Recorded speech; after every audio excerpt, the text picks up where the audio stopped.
HSRP number plate याचा एक narrative या ठिकाणी तयार करण्याचा प्रयत्न आला की देशात सर्वात महाग आपले या ठिकाणी आहे।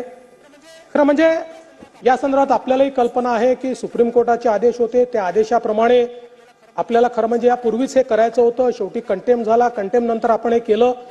यामध्ये एक हाय पॉवर कमिटी आपण तयार केली होती माननीय मुख्य सचिवांच्या अध्यक्षतेखाली, त्यामध्ये काही सचिव होते। त्यांनी मिळून जे काही रेट्स आले होते ते निगोशिएट करून इतर राज्यांच्या रेट्सशी तुलना करून त्या संदर्भात ते रेट्स फायनल केलेले आहेत। आणि या संदर्भात जर आपण बघितलं तर काही राज्यांनी फिटमेंट चार्जेस आणि प्लेट चार्जेस हे वेगळे दाखवले।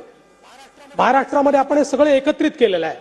आणि म्हणूनच आपण जर बघितलं तर दुचाकीसाठी जे काही दर आले आहेत वेगवेगळ्या राज्यांमध्ये ते 420 पासून 480 पर्यंत आहे। महाराष्ट्रामध्ये 450 आहे। 3 चाकीसाठी 450 ते 550 आहे, महाराष्ट्रात 500 आहे। 4 चाकीसाठी या ठिकाणी 800 रुपये आहे, आपले 745 आहे। जड वाहनांकरता 690 ते 800 आहे, आपले 745 आहे।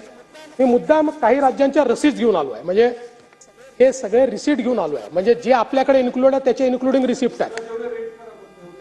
ते गुजरातचे आपल्याला देतो, आकडे काळजी करू नका। काहीतरी गुजरातचं आवडलं तुम्हाला, आनंदाची गोष्ट आहे। माझं तर मत आहे की गुजरातच का कुठल्याही राज्याने चांगलं केलं असेल त्याला चांगलं म्हणायचं आणि ते आपण अंगीकारायचं।